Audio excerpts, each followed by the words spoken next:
আসসালামু আলাইকুম। কি অবস্থা, সবাই কেমন আছেন? অনেক দিন পর আপনাদের মাঝে কিছু কথা নিয়ে আসলাম। রমজান মাস, এখন সৌদি আরবের রাত 3টা বাজে।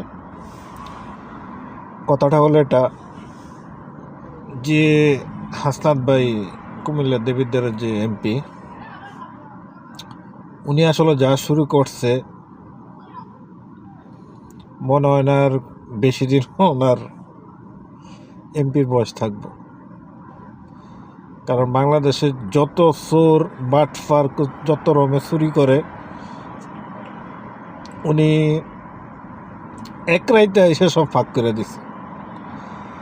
আরে ভাই, আপনি দেখেন বাংলাদেশে রমজান মাসে প্রতিটা এমপিকে খেজুর দেওয়া হয়। বাংলাদেশ স্বাধীন হওয়ার পরে আজ পর্যন্ত কেউ জানছে যে রোজার মাসে প্রতিটা থানায় খেজুর দেওয়া হয়? কেউ জানে না। দেখেন কালকে রাত্রে উনি এসে ঠিকই বলে দিল যে খেজুর দেওয়া হয়।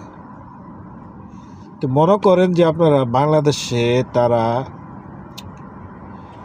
স্বাধীনতার পর থেকে এই পর্যন্ত কত চুরি, কত বাটফারি, কত কিছু করছে। ওরা চুরি করছে আর নিয়ে ওই যে দুবাই, আমেরিকা, বিভিন্ন দেশে, কানাডা, নিয়ে সব জমাইছে। এই হাসনাত আবদুল্লার মতো যদি বাংলাদেশে প্রতিটা ঘরে ঘরে নয়, প্রতিটা থানায় থানায় নয়, প্রতিটা ডিস্ট্রিক্টে যদি একটা করে হাসনাত আবদুল্লাহ থাকতো কিংবা থাকে, ইনশাল্লাহ বাংলাদেশ থেকে এই চোর বাটফার দুর্নীতিবাজ সব কিছুর অপারেশন হবে ইনশাল্লাহ একদিন।